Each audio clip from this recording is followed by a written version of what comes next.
Hello दोस्तों, स्वागत है आपका मेरे यूट्यूब चैनल परीक्षा प्लान में। तो कैसे हैं आप लोग? आई होप अच्छे होंगे। तो आप लोगों का जो पीईटी का एग्ज़ाम है वह बहुत ही नज़दीक है और आप लोगों को एग्ज़ाम से पहले प्रीवियस ईयर के क्वेश्चन ज़रूर पढ़ लेना है। ये जो पेपर मैं लेकर आई हूँ, ये पेपर है आपका 28 अक्टूबर 2023 वाला प्रथम पाली का ये पेपर है। तो इसमें जो क्वेश्चन है उनको मैं सॉल्व करवाऊंगी। तो चलिए वीडियो को शुरू करते हैं। वीडियो देखने के बाद यदि आपको अच्छा लगे, हेल्पफुल लगे तो वीडियो को लाइक और शेयर कीजिएगा और यदि आप चैनल पर नए हैं तो चैनल को सब्सक्राइब कर लीजिए। और प्रीवियस ईयर के क्वेश्चन पढ़ना बहुत ही ज़्यादा जरूरी है। कई प्रश्न पूछ लिए जाते हैं, घुमा फिरा कर पूछ लिए जाते हैं या उन प्रश्नों से संबंधित प्रश्न पूछ लिए जाते हैं। तो आप लोगों को सभी प्रीवियस ईयर के पेपर पढ़ लेने हैं। अभी भी आपके पास समय है, जो समय बचा हुआ है उसमें आप प्रीवियस ईयर के क्वेश्चन जरूर पढ़ लीजिए। तो चलिए वीडियो को शुरू करते हैं। पहला प्रश्न दिया गया है, शिवाजी की मृत्यु के बाद मराठा राज्य में प्रभावी शक्ति चित्पावन ब्राह्मणों के एक परिवार के पास थी, जिन्होंने शिवाजी के उत्तराधिकारियों को पेशवा या प्रधानमंत्री के रूप में सेवा दी। कौन सा शहर मराठा साम्राज्य की राजधानी बन गया?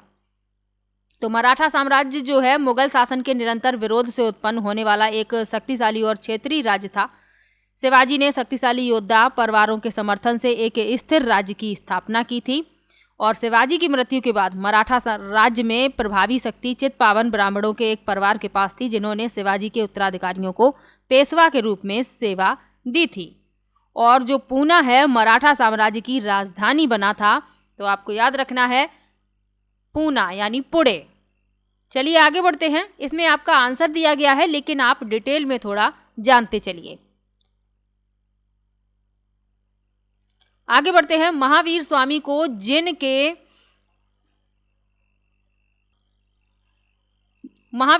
जिनके नाम से जाना जाने लगा, जिनका क्या अर्थ है? तो महावीर स्वामी के बारे में आपको क्या क्या याद रखना है।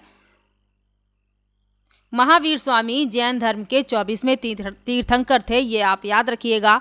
और महावीर स्वामी को जिनके नाम से जाना जाने लगा था, जिनका अर्थ होता है विजेता। चलिए आगे बढ़ते हैं। जैन धर्म के सार्वभौमिक सिद्धांत और याद रखिएगा, अहिंसा, सत्य, अस्तेय, ब्रह्मचर्य, अपरिग्रह। जल्दी जल्दी से प्रश्नों को देखेंगे। जैसा कि तीसरा प्रश्न है, जैसा कि अशोक के शिलालेखों में उल्लेख किया गया है, मौर्य साम्राज्य में राजधानी पाटलिपुत्र और अन्य 4 प्रांतीय केंद्रों सहित 5 प्रमुख राजनीतिक केंद्र थे। निम्नलिखित में से कौन सा प्रांतीय केंद्र नहीं था? अब इसके विकल्प जो दिए गए थे, तक्षशिला, उज्जैनी, सुवर्णगिरी और इंद्रप्रस्थ। तो इसमें आपका इंद्रप्रस्थ सही है। अशोक के शिलालेखों में उल्लिखित सामग्री के अनुसार मौर्य साम्राज्य में 5 प्रमुख राजनीतिक केंद्र थे। कौन कौन से थे? पाटलिपुत्र, तक्षशिला, उज्जैन, तोसाली और सुवर्णगिरी। इसमें इंद्रप्रस्थ शामिल नहीं था, तो इसीलिए इंद्रप्रस्थ उत्तर है, क्योंकि इसमें क्या पूछा गया था, कौन सा प्रांतीय केंद्र नहीं था। तो आप लोगों को ये जो 5 प्रांतीय केंद्र थे ये याद रखने हैं, पाटलिपुत्र, तक्षशिला, उज्जैन, तोसाली और सुवर्णगिरी। अशोक के पिता का नाम याद रखिएगा। अशोक के पिता का नाम बिंदुसार था। चलिए आगे बढ़ते हैं। अगला प्रश्न दिया गया है, ऋग्वेद में विश्वामित्र नामक एक ऋषि और किन 2 नदियों के बीच संवाद है? तो ऋग्वेद जो है सबसे प्राचीन वेद है। वेदों की संख्या 4 है, ऋग्वेद, सामवेद, यजुर्वेद और अथर्ववेद। अब इस प्रश्न के बारे में जान लीजिए। ऋग्वेद में विश्वामित्र नामक एक ऋषि और व्यास और सतलुज नदियों के बीच संवाद है। आंसर तो यहाँ लिखा ही हुआ है, लेकिन आपको थोड़ा सा और डिटेल में जानने की जरूरत है, इसलिए ये वीडियो मैं लेकर आई हूँ। ऋग्वेद जो है सबसे प्राचीन वेद है और इसमें विश्वामित्र नामक एक ऋषि और 2 नदियों सतलुज और व्यास के बीच एक संवाद, जिन्हें देवी के रूप में पूजा जाता था। तो ये भी याद रखिएगा। चलिए आगे बढ़ते हैं। 1722 में फिल करना है कि सूबेदारी सवाई राजा जयसिंह को दी गई। तो आगरा की सूबेदारी सवाई राजा जयसिंह को दी गई थी।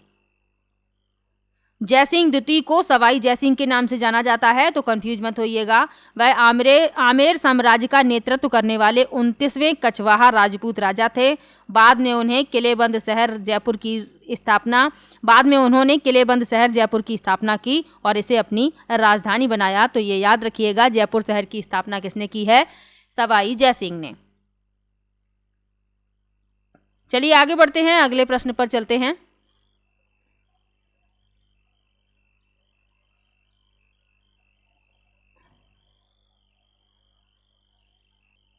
अगला प्रश्न दिया गया है, निम्नलिखित में से किसने अपने सहयोगियों को यह महसूस करने के लिए प्रेरित किया था कि संविधान सभा ब्रिटिश निर्मित थी और ब्रिटिश योजनाओं पर काम कर रही थी, जैसा कि ब्रिटिश चाहते थे कि इस पर काम किया जाए? तो सोमनाथ लाहिड़ी। सोमनाथ लाहिड़ी एक भारतीय राजनेता, लेखक और भारतीय साम्यवादी पार्टी के नेता थे। वह बंगाल से भारतीय संविधान सभा के सदस्य थे और बाद में पश्चिम बंगाल विधानसभा के सदस्य थे, और इन्होंने ही अपने सहयोगियों को यह महसूस करने के लिए प्रेरित किया था कि जो संविधान सभा है ये ब्रिटिश निर्मित थी और ब्रिटिश योजनाओं पर काम कर रही थी, जैसा ब्रिटिश चाहते थे कि इस पर काम किया जाए। तो याद रखिएगा, अच्छा प्रश्न है। अगला प्रश्न है, चित्तरंजन दास और मोतीलाल नेहरू ने परिषद राजनीति में वापसी पर बहस करने के लिए कांग्रेस के भीतर निम्नलिखित में से किस राजनीतिक दल का गठन किया था? तो स्वराज पार्टी का गठन किया था। CR दास और मोतीलाल नेहरू ने परिषद की राजनीति में वापसी के लिए बहस करने के लिए कांग्रेस के भीतर स्वराज पार्टी का गठन किया। पार्टी का गठन कांग्रेस खिलाफत स्वराज पार्टी के रूप में जनवरी 1923 में हुआ और चित्तरंजन दास पार्टी के अध्यक्ष थे और सचिव का पद मोतीलाल नेहरू के पास था। तो ये भी याद रखिएगा। चलिए आगे बढ़ते हैं। कांग्रेस का वह अधिवेशन कहाँ हुआ था? 8वां प्रश्न है, कांग्रेस का वह अधिवेशन कहाँ हुआ था जिसमें महात्मा गांधी ने अन्य नेताओं को खिलाफत के साथ साथ स्वराज के समर्थन में असहयोग आंदोलन शुरू करने की आवश्यकता के बारे में आश्वस्त किया था? तो सितंबर 1920 में कलकत्ता के कांग्रेस अधिवेशन में गांधी जी ने अन्य नेताओं को खिलाफत के साथ साथ स्वराज के समर्थन में एक असहयोग आंदोलन शुरू करने की आवश्यकता के लिए राजी किया था। तो याद रखिएगा, कलकत्ता। आगे बढ़ते हैं। निम्नलिखित में से कौन खुदाई खिदमतगार का संस्थापक था, जिसे बादशाह खान के नाम से भी जाना जाता है? तो खान अब्दुल गफ्फार खान। खान अब्दुल गफ्फार खान को भारत का बादशाह खान कहा जाता है। अब्दुल गफ्फार खान, जिन्हें बादशाह खान के नाम से जाना जाता है, ब्रिटिश राज के शासन के खिलाफ एक पश्तून स्वतंत्रता कार्यकर्ता थे। चलिए आगे बढ़ते हैं। एक बात और याद रखिएगा, खान अब्दुल गफ्फार खान को सीमांत गांधी भी कहा जाता है। तो हो सकता है ये प्रश्न पूछ लिया जाए, तो ये भी याद रखिएगा। चलिए आगे बढ़ते हैं। अगला प्रश्न दिया गया है, 1913 में हिंदुस्तान गदर पार्टी का मुख्यालय में स्थित था। तो 1913 में गदर पार्टी का मुख्यालय सैन फ्रांसिस्को में स्थित था। याद रखिएगा।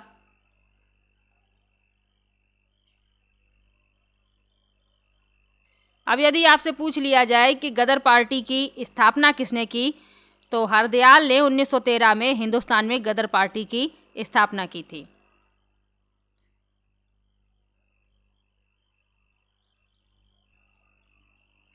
चलिए आगे बढ़ते हैं। अगला प्रश्न दिया गया है, सिरुई यानी सिरोय कुमुदनी लिली भारत के निम्नलिखित में से किस राज्य में पाई जाने वाली एकमात्र स्थलीय कुमुदनी यानी लिली है?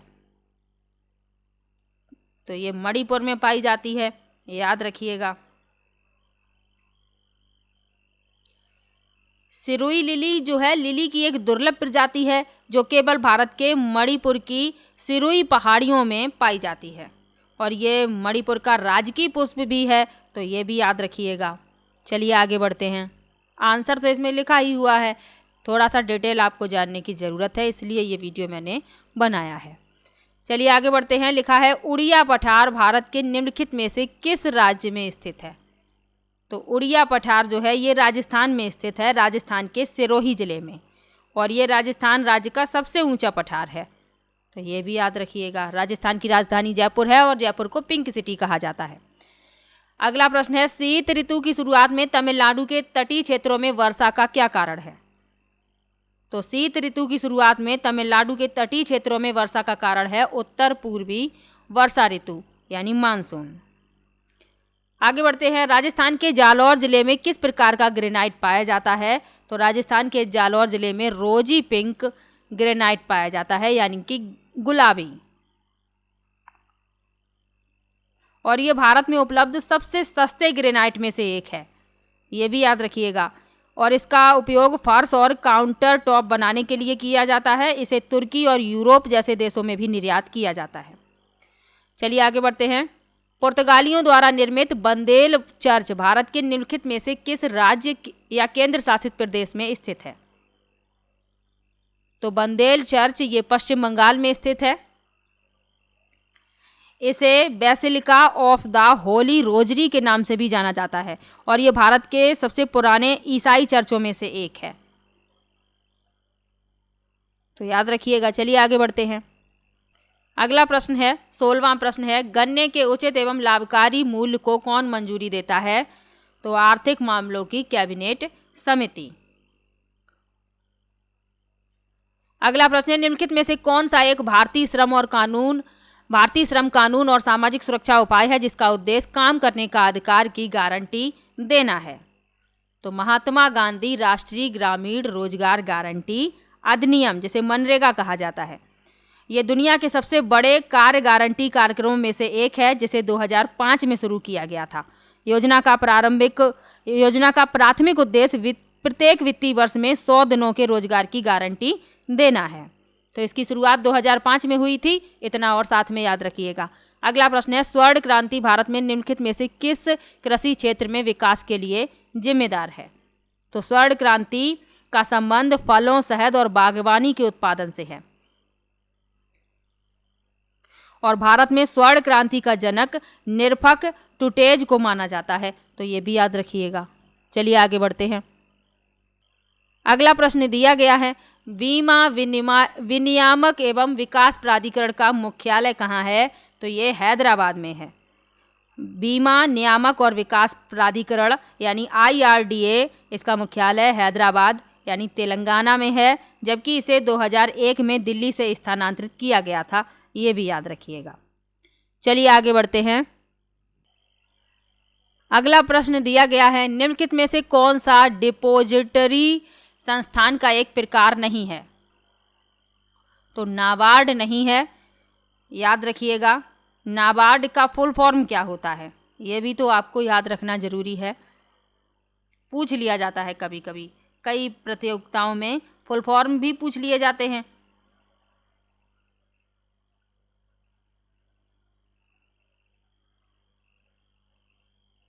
तो नाबार्ड का फुल फॉर्म होता है national bank for agriculture and rural development, याद रखिएगा। चलिए आगे बढ़ते हैं। अगला प्रश्न दिया गया है, भारतीय स्वतंत्रता अधिनियम 1947 के पारित होने के साथ भारत एक अधिराज्य बन गया और अधिराज्य विधानमंडल ने भारत सरकार अधिनियम 1935 की किस धारा के प्रावधानों के तहत 1947 से 1949 तक कानून बनाए? तो धारा 100 के अंतर्गत, यानी धारा 100 के प्रावधानों के तहत 1947 से 1949 तक कानून बनाए गए।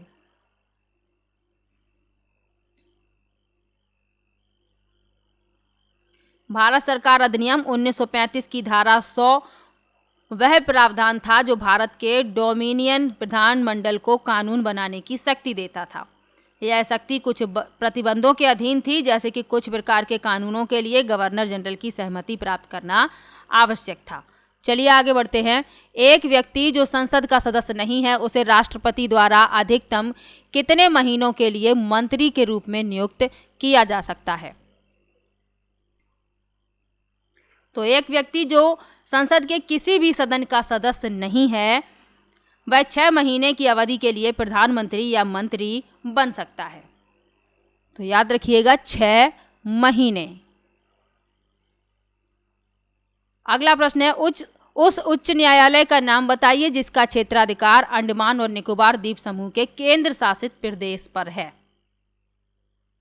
तो कलकत्ता उच्च न्यायालय, इसकी स्थापना 1 जुलाई 1862 को हुई थी और ये भारत का सबसे पुराना उच्च न्यायालय है, तो ये भी याद रखिएगा। चलिए आगे बढ़ते हैं।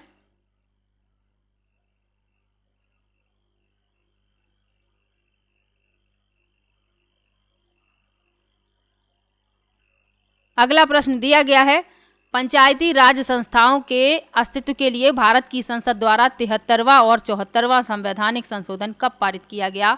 तो ये पारित किया गया दिसंबर 1992 में। अधिनियम ने राज्य सरकारों को पंचायती राज संस्थाओं को औपचारिक बनाने और उन्हें स्वशासी संस्थाओं के रूप में कार्य करने में सक्षम बनाने के लिए आवश्यक कार्यवाही करने का अधिकार दिया। अगला प्रश्न है, वर्ष 1928 में मोतीलाल नेहरू समिति द्वारा निम्नलिखित में से कौन सा अधिनियम यानी विधेयक प्रस्तावित किया गया? तो अधिकारों का बिल।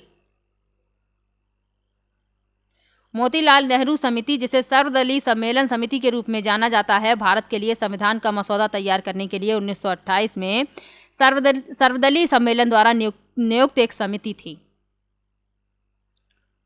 और समिति की अध्यक्षता मोतीलाल नेहरू ने की थी, तो ये भी याद रखिएगा। चलिए आगे बढ़ते हैं।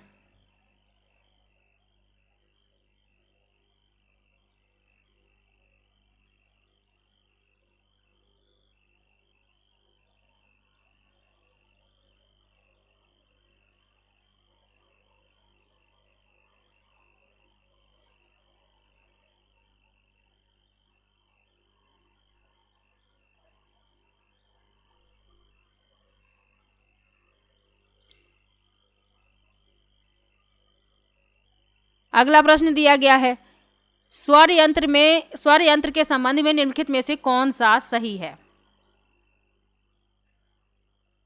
यानी कि कंठ के संबंध में कौन सा सही है ये बताना है। तो कंठ में वाक तंतु होते हैं। कंठ जो है श्वसन तंत्र का हिस्सा है। यह एक खोखली ट्यूब होती है जिसकी लंबाई और चौड़ाई लगभग 4 से 5 सेंटीमीटर होती है और इसमें क्या होती हैं? वाक तंतु होते हैं यानी स्वर रज्जु होते हैं। अगला प्रश्न है, मिल्क ऑफ मैग्नीशिया किस प्रकार का कोलाइड है? तो ये सोल है। यानी कि मिल्क ऑफ मैग्नीशिया तरल में ठोस कोलाइड प्रकार के कोलाइड का एक उदाहरण है। मिल्क ऑफ मैग्नीशिया आप लोग जानते हैं, जब कभी भी आपको एसिडिटी हो जाती है तो डॉक्टर आपको एक गाढ़ा सफ़ेद रंग का एक सिरप देते हैं, वही होता है मिल्क ऑफ मैग्नीशिया। चलिए आगे बढ़ते हैं। अगला प्रश्न है, निम्नलिखित में से कौन सा कार्बनिक यौगिक मानव शरीर में प्रोटोप्लाज्म को जमा देता है? तो वह है मेथेनॉल।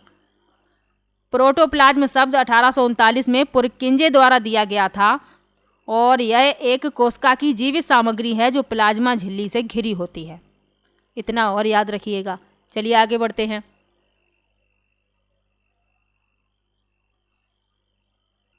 अगला प्रश्न दिया गया है, निम्नलिखित में से कौन सा आंतरिक सौर मंडल में स्थित एकमात्र बौना ग्रह है? तो यह है सेरेस। सौरमंडल में कितने ग्रह हैं? तो कुल 8 ग्रह हैं। कौन कौन से हैं? क्रम भी याद रखिए, बुध, शुक्र, पृथ्वी, मंगल, बृहस्पति, शनि, अरुण, वरुण, ये क्रम याद रखिएगा। अगला प्रश्न है, बिछुआ की पत्तियों के चुभने वाले बालों में निम्नलिखित में से कौन सा अम्ल मौजूद होता है? तो मैथनोइक अम्ल मौजूद होता है। और मधुमक्खी के डंक में भी मैथनोइक अम्ल होता है, जिसे आमतौर पर फार्मिक अम्ल कहा जाता है। कंफ्यूज मत होइएगा। चलिए आगे बढ़ते हैं। अगला प्रश्न है मैथमेटिक्स का है। चलिए देख लीजिए। इंग्लैंड न्यूजीलैंड वनडे मैच में बारिश के कारण इंग्लैंड को जीत के लिए 48 ओवर में 324 रन चाहिए थे। शुरुआती 10 ओवर में औसत स्कोरिंग रेट 6 था, यानी शुरुआती जो 10 ओवर हैं उसमें कितने रन बने हैं? 10 ओवर में बने हैं 60 रन। लिख लीजिए, आगे काम आएगा। अभी जब सवाल पूरा हल करेंगे तो ये सब इनकी ज़रूरत पड़ेगी, तो इसको लिख लेते हैं। शुरुआती 6 ओवर में कितने रन बने हैं? 60 रन, क्योंकि स्कोरिंग रेट दिया गया है। कितना दिया गया है? 6।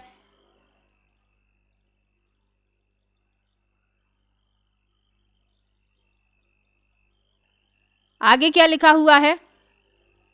लेकिन अगले 10 ओवर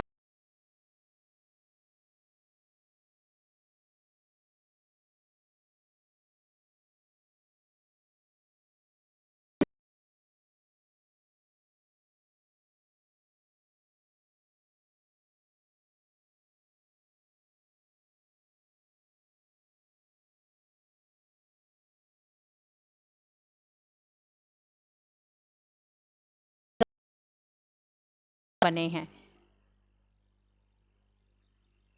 और अगले 10 ओवर में फिर बढ़कर 7 पर पहुंच गया, यानी अगले 10 ओवर में फिर रन बने हैं 70।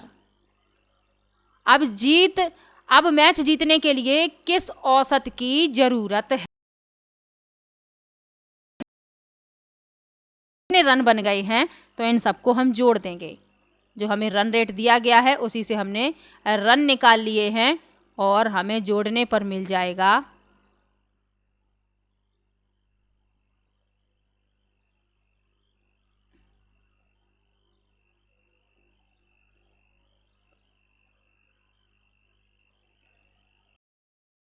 270। यानी कुल रन कितने बन गए हैं? 270 रन बन गए हैं।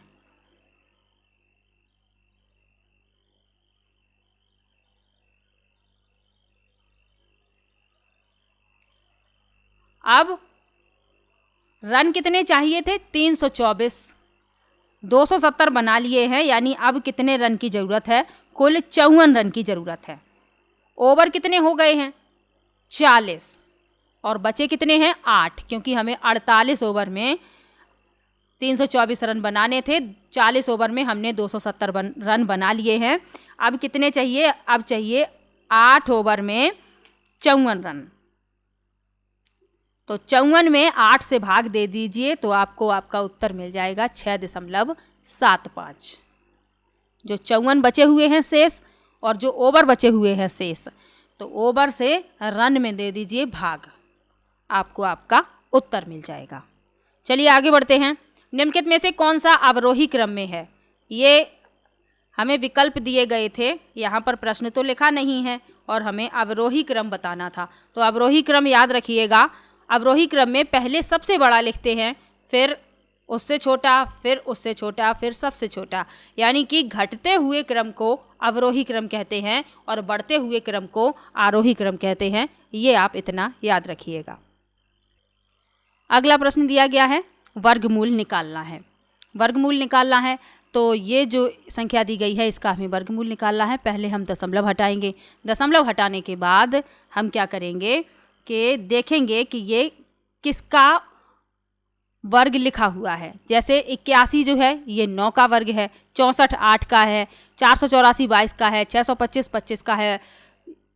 ये 25 जो दशमलव हटाने के बाद की बात हो रही है, 25 5 का है और यहाँ पर 121 होगा, ये गलत लिखा हुआ है और ये 11 का वर्ग होता है। इसको हल कर लेंगे, हमें हमारा आंसर मिल जाएगा। चलिए आगे बढ़ते हैं। इसको हल करना है। 8 पर -1 घात लगी हुई है, तो इसका मतलब हो गया 1/8। इसका मतलब हो गया 1/9। और इस पर भी घात क्या लगी हुई है? -1। इसको हल करेंगे, हमें मिलेगा 1/72। और इस पर घात कितनी लगी हुई है? -1। यानी इसका मतलब क्या हो गया? 72। इतना याद रखिएगा, ये 72 इतने का हमने निकाल लिया।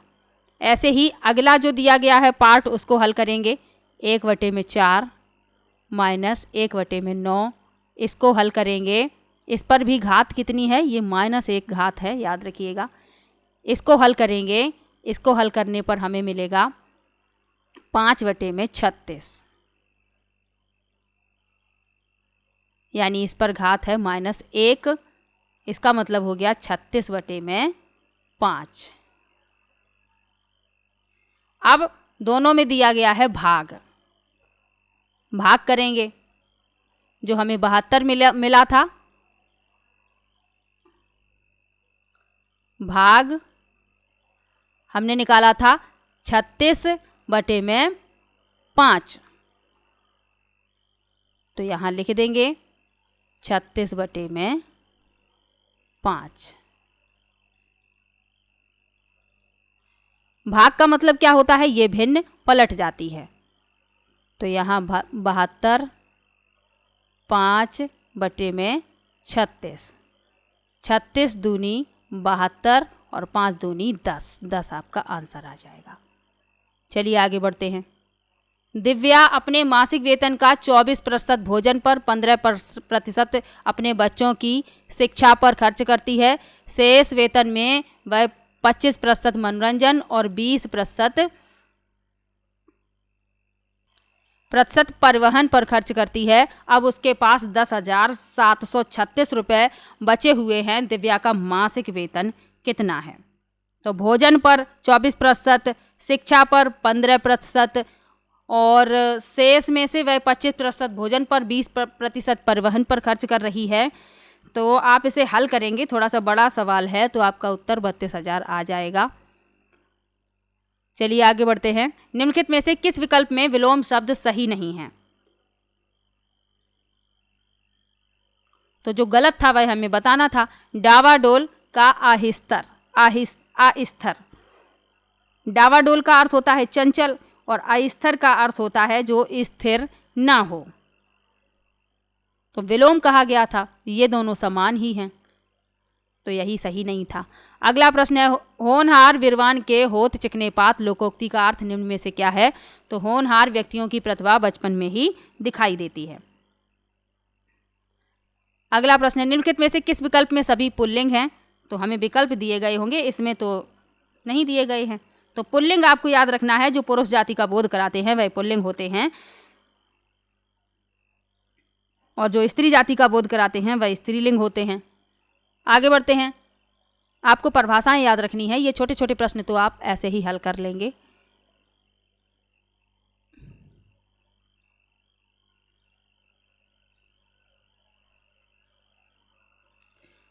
अगला प्रश्न दिया गया है, निम्नलिखित में से किस विकल्प में शुद्ध वाक्य है? तो 4 हमें विकल्प दिए गए थे, उसमें से शुद्ध वाक्य बताना था। तो रमा ने अपने भाई से पुस्तक पढ़ने को कहा।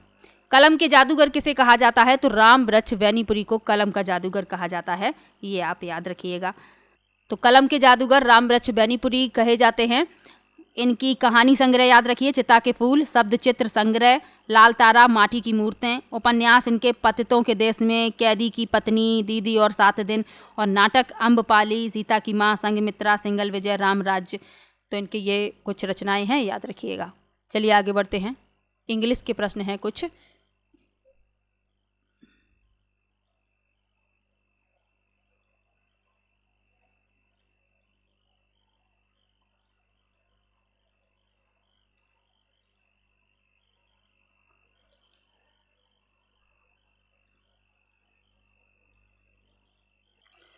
अगला प्रश्न है, choose the antonym of the underline word from the given option. ये अंडरलाइन की गई है इस वर्ड पर, और इसी का हमें एंटोनिम यानी कि विलोम शब्द बताना है। फास्टिडियस का विलोम होता है केयरलेस।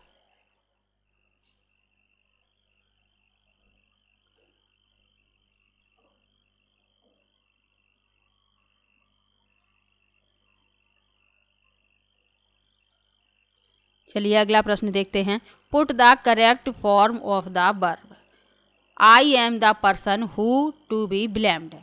तो I am the person who is to be blamed, is इसमें फिल किया जाएगा। ऑप्शन आपके दिए गए थे, एम दिया गया था, आर दिया गया था, इज दिया गया था, वर दिया गया था, तो इसमें आपका इज था सही। चलिए आगे बढ़ते हैं।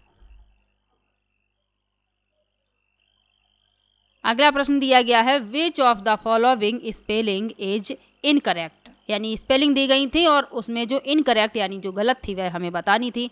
तो एनिवर्सरी की गलत लिखी हुई थी। एनिवर्सरी की स्पेलिंग क्या होती है? ANNIVERSARY, और इसमें सिर्फ एक एन बना हुआ है। चलिए आगे बढ़ते हैं। ये पैसेज दिया गया है, पैराग्राफ दिया गया है, और इसको पढ़कर हमें उत्तर बताने थे। Words highest peak are located in. तो हिमाद्री रेंज में है, ये आपको यहीं पर पढ़ने से मिलेंगे। और northern Indian plains are rich in alluvial deposits. चलिए आगे बढ़ते हैं। रीजनिंग के क्वेश्चन है। एक कूट भाषा में एट को प्लस, इसको इस तरीके से, अल्फा को डिवाइड से और थीटा को मल्टीप्लाई से दर्शाया जाता है। अब इस प्रश्न का उत्तर हमें बताना था। तो इसकी जगह जो हमें बताया गया है वो लिख देंगे। यहाँ पे लिखेंगे डिवाइड, इसकी जगह लिखेंगे माइनस, थीटा की जगह लिख देंगे मल्टीप्लाई, इसकी जगह फिर माइनस लिख देंगे और अल्फा की जगह पर लिख देंगे डिवाइड, और फिर इसको हल कर लेंगे तो हमें अपना उत्तर मिल जाएगा। अगला प्रश्न है, संख्याओं के दिए गए क्रम में से गलत संख्या ज्ञात कीजिए। ये क्रम दिया गया है, हमें गलत संख्या बतानी थी कि कौन सी गलत है।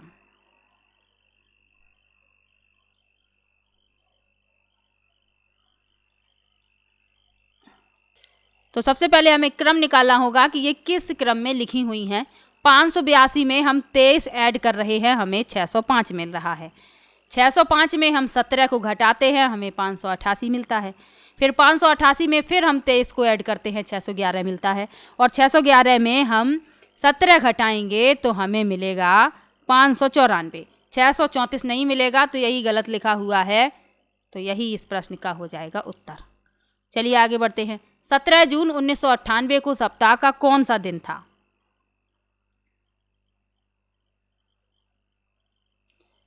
तो ये काफ़ी बड़ा सवाल दिया गया है इसमें। 17 जून 1998 को सप्ताह का कौन सा दिन था, ये पूछा गया है। तो 17 जून 1998 को था बुधवार। इसको सॉल्व कीजिएगा। आप लोगों ने रीजनिंग को डिटेल में पढ़ा होगा, अब समय आपको डिटेल में पढ़ाने का नहीं है, ये भी ध्यान रखिए। बस देख लीजिए कि इस तरीके के प्रश्न पूछे जाते हैं। अगला प्रश्न दिया गया है, a प्लस बी का अर्थ है a b की माँ है, a माइनस बी का अर्थ है a b का भाई है, a भागित b का अर्थ है कि a b के पिता हैं, और a गुणा b का अर्थ है a b की बहन है। निम्नलिखित में से कौन सा दर्शाता है कि p q का मामा है? तो सबसे पहले हमें इन्हें लिखना होगा कि a b का अर्थ, a माइनस बी का अर्थ है कि a b का भाई है, ये a जो है b का भाई है, और a भागित b का अर्थ है कि a b का पिता है।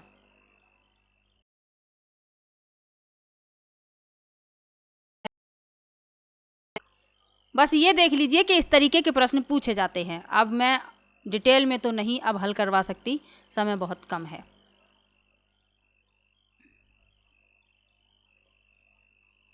जो छोटे छोटे प्रश्न हैं जो बताने लायक हैं उन्हें जल्दी से मैं बता दे रही हूँ।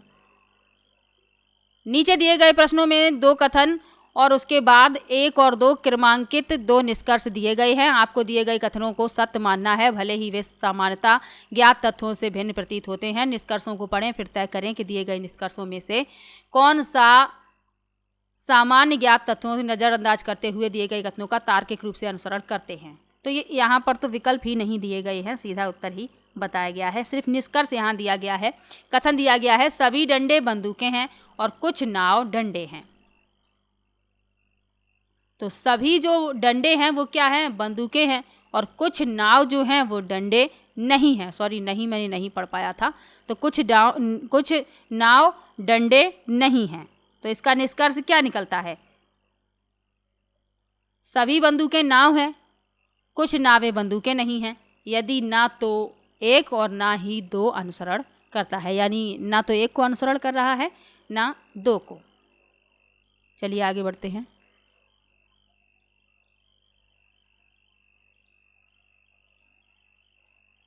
ये आपके करंट अफेयर के प्रश्न दिए गए हैं, और करंट तो आपका ऐसा तो है नहीं कि पिछले सवालों से संबंधित कोई सवाल पूछ लिया जाए। करंट तो करंट ही होता है। बस ये देख लीजिए कि इस तरीके के प्रश्न पूछे जाते हैं। जैसे पहले पूछा गया था, हाल ही में भारतीय गोल्फर शुभंकर शर्मा ने इंग्लैंड के मर्सीसाइड में रॉयल लिवरपूल के गोल्फ क्लब में संयुक्त 8वें स्थान पर रहने के बाद ओपन में सर्वश्रेष्ठ परिणाम दर्ज किया। उन्हें किस वर्ष अर्जुन पुरस्कार से सम्मानित किया गया था? 2018 में। इस तरीके से प्रश्न पूछे जाएंगे, खेल से संबंधित भी पूछे जाएंगे। तो ये आप देख लीजिए, इस तरीके से पूछे जाते हैं।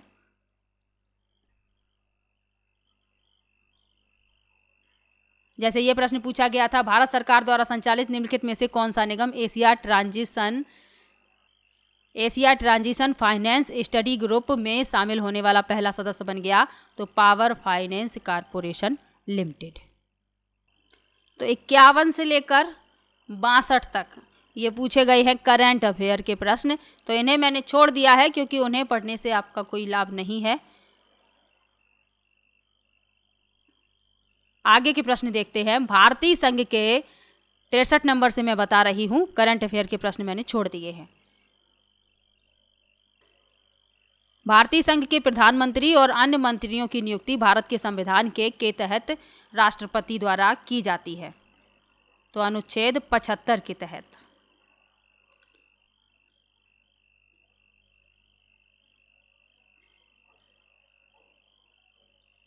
अनुच्छेद 75 के अनुसार राष्ट्रपति प्रधानमंत्री की नियुक्ति करता है और अन्य मंत्रियों की नियुक्ति राष्ट्रपति द्वारा प्रधानमंत्री की सिफारिश पर की जाती है।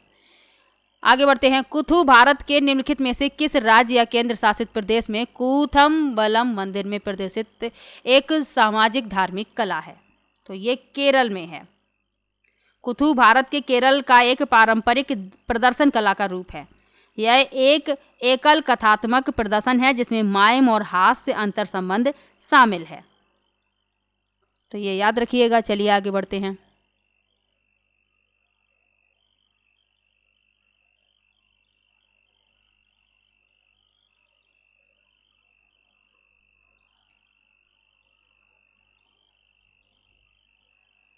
लिखा है केंद्रीय भारतीय भाषा संस्थान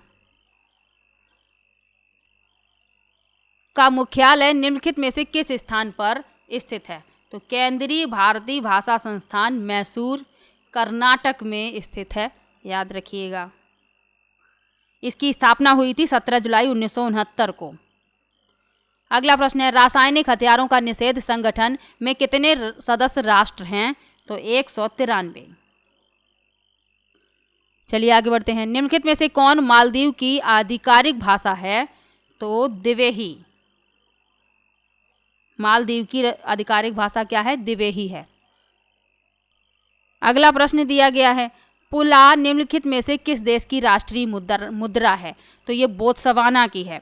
बोत्सवाना जो है दक्षिण अफ्रीका में एक स्थल सीमा देश है, तो ये भी याद रखिएगा। अगला प्रश्न है पेरुंग दाई कोंगू वेलेर द्वारा लिखित महाकाव्य कृति है, यह भारत के निम्नलिखित में से किस साहित्य से संबंधित है? तो ये तमिल साहित्य से संबंधित है। तमिल में एक साहित्यिक परंपरा है जो संगम काल तक मानी जाती है, ये भी याद रखिएगा। चलिए आगे बढ़ते हैं, अगले प्रश्न पर चलते हैं। 70 नंबर का प्रश्न है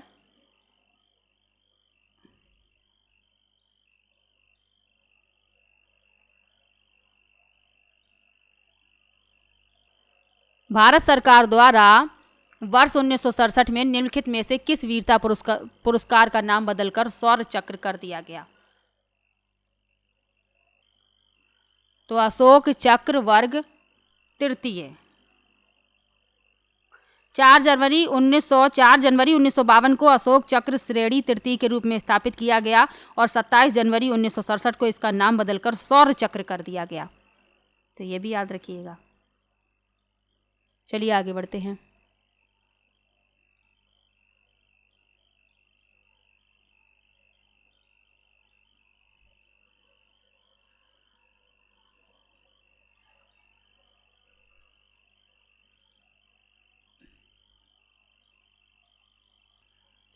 अब ये दिया गया है गद्यांश, और गद्यांश पढ़कर 71 से 75 प्रश्न संख्या 71 से 75 तक के उत्तर देने हैं। तो गद्यांश कैसे हल किया जाएगा? सबसे पहले आप प्रश्न पढ़िएगा, उसके बाद गद्यांश पढ़िएगा, तो आपको आसानी होगी उत्तर ढूंढने में। तो चलिए इसको छोड़ते हैं क्योंकि ये तो अपठित गद्यांश होता है, कहीं से भी गद्यांश आ सकता है, जरूरी नहीं है कि यही पूछ लिया जाए या इससे संबंधित पूछ लिया जाए। बस आपको इतना ज्ञान है, ज्ञात रखिएगा कि पहले पढ़िएगा प्रश्न, उसके बाद पढ़िएगा गद्यांश, तो उत्तर आप आसानी से ढूंढ पाएंगे। तो 75 तक तो उत्तर गद्यांश देखकर ही हल करने थे। 76 से देखिएगा, 76 के बाद 80 तक प्रश्न पूछे गए हैं और ये भी गद्यांश को पढ़कर बताना है। तो गद्यांश वाले प्रश्न तो आप ये समझिए कि आपके मुफ्त के नंबर हैं। ध्यान से गद्यांश पढ़ लीजिए, आपको उत्तर मिल जाएगा, कोई परेशानी आपको होगी ही नहीं। तो 71 से लेकर 80 तक प्रश्न आपको गद्यांश से ही करने थे। 2 गद्यांश दिए गए थे, तो वो प्रश्न मैंने छोड़ दिए हैं क्योंकि गद्यांश आप हल करना बस सीख लीजिए कैसे हल किया जाएगा। ध्यान से पढ़िएगा, प्रश्न पढ़िएगा, फिर देखिएगा कि इसका उत्तर किस पैराग्राफ में मिल रहा है। और प्रश्न में देखिए कि प्रश्न का भाव क्या है, क्या पूछा गया है। चलिए इस प्रश्न को देख लेते हैं। 3 वर्षों के लिए पटना स्टोर की कुल बिक्री का 3 वर्षों के लिए आसनसोल स्टोर की कुल बिक्री से अनुपात क्या है। ये हमें ग्राफ दिया गया है, इसके अनुसार हमें उत्तर निकालने हैं।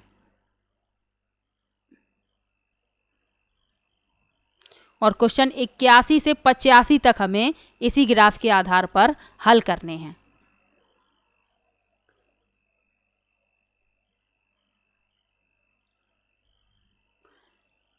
यहाँ ऊपर लिखा हुआ है, दिया गया line graph data interpretation chart लगातार 3 वर्षों 2020, 2021 और 2022 के दौरान 6 अलग अलग शहरों कोलकाता, पटना, धनबाद, रांची, आसनसोल और गया में 6 स्टोर से जूते बिक्री दिखाता है और इसी के आधार पर हमें बताना है उत्तर। तो 3 वर्षों में पटना स्टोर की कुल बिक्री कितनी है, देख लीजिए। ये रहा पटना 100, 120 और 160, इसको जोड़ दीजिए 380 मिलेगा। आसनसोल की देख लीजिए 150, 200 और 300, इनको भी जोड़ दीजिए। 380 जो पटना का था और आसनसोल का निकलेगा 650। इनका अनुपात इसी तरीके से निकल आएगा, कितना आएगा 190 बटे में 325, यानी काट देना है, आंसर मिल जाएगा। यही लिखा हुआ है 190 और 350। आगे देखते हैं, गया स्टोर और पटना स्टोर मिलाकर 3 वर्षों में जूतों की बिक्री की कुल संख्या 3 वर्षों में धनबाद स्टोर और रांची स्टोर पर मिलाकर कुल बिक्री का लगभग कितना प्रतिशत है। तो 3 वर्षों में गया स्टोर और पटना स्टोर पर जूतों की बिक्री की कुल संख्या पहले निकाल लेनी है।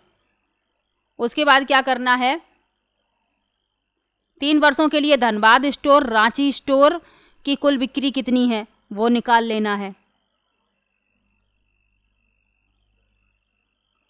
और फिर क्या बताना है, प्रतिशत बताना है। तो गया पटना की जो बिक्री निकलेगी वो निकलेगी 950। अब आप लोग चित्र देखिएगा, ऊपर चित्र है, बार बार ऊपर नीचे करना पड़ता है, आप लोग इसे हल कीजिएगा, मैं बताए दे रही हूँ। और जो धनबाद स्टोर है और रांची स्टोर है, इसकी बिक्री निकलेगी 1180 और 100 का कर देंगे गुणा, इसको हल करेंगे, यही आंसर हमें मिल जाएगा। इसी तरीके से अगला सवाल है, 2021 में कोलकाता स्टोर, पटना स्टोर और धनबाद स्टोर पर जूते की बिक्री का औसत बिक्री का कितना प्रतिशत 2022 में रांची स्टोर और आसनसोल स्टोर और गया स्टोर पर जूते की औसत बिक्री है। तो ये उसी के अनुसार हल करने हैं। मैंने 2 प्रश्न आपको बता दिए हैं किस तरीके से करना है, तो आप लोग देख लीजिएगा। बाकी आपने प्रैक्टिस की ही होगी तो आपको इस तरीके के प्रश्न करने में कोई परेशानी नहीं आएगी, लेकिन इस तरीके के प्रश्न पूछे जरूर जाएंगे, ये ध्यान रखिएगा। देखते हैं,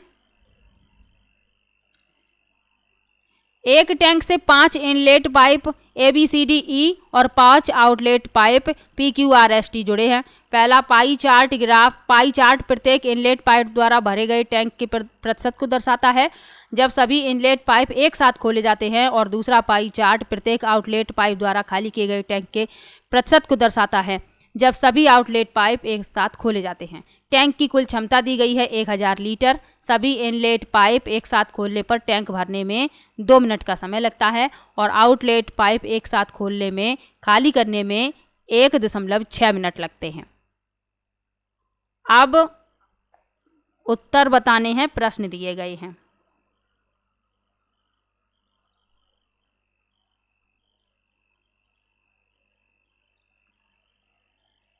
लिखा है, यदि ABDRS को एक साथ खोल दिया जाए तो टैंक भरने में लगा अनुमानित समय ज्ञात कीजिए।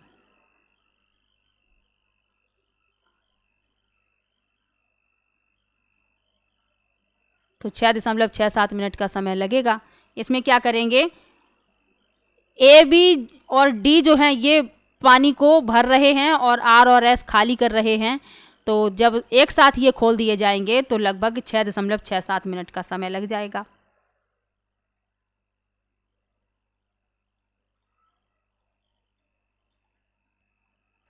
ये क्वेश्चन बहुत बड़े बड़े हैं।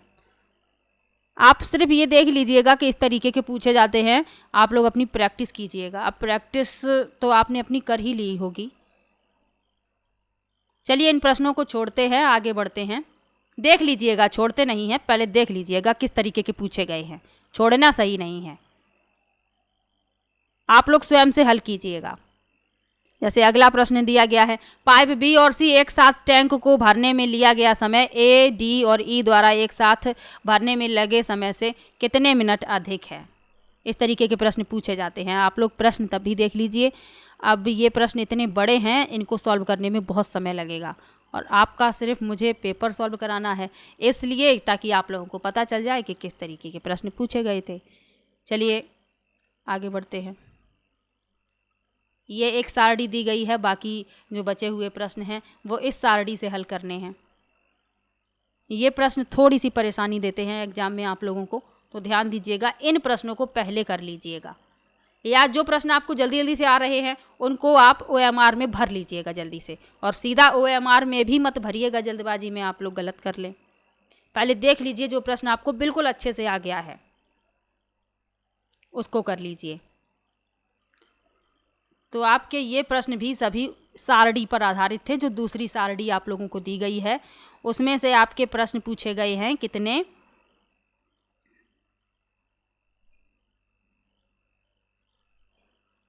91 से लेकर और पूरे 100 तक, वो उसी सारणी पर आधारित हैं। ये सभी प्रश्न उसी सारणी पर आधारित हैं। तो आपका ये पेपर सॉल्व करवाने का मेरा मेन मकसद था। जो आपके हिस्ट्री के प्रश्न पूछे जाते हैं, जो आपके जीके के प्रश्न पूछे जाते हैं, इन प्रश्नों को हल कराना। बाकी ये सभी प्रश्न आपकी प्रैक्टिस पर आधारित हैं। जितनी अच्छी आपने प्रैक्टिस की होगी उतने जल्दी आप इन प्रश्नों को हल कर पाएंगे। तो चलिए मिलते हैं नेक्स्ट वीडियो में। वीडियो कैसा लगा कमेंट बॉक्स में ज़रूर बताइएगा। नेक्स्ट जो पेपर में लेकर आऊँगी उसमें मैं उन्हीं प्रश्नों को हल करवाऊँगी जो आपके हिस्ट्री, ज्योग्राफी, जीके इन सब पर आधारित हैं। चलिए मिलते हैं नेक्स्ट वीडियो में, तब तक के लिए बाय बाय।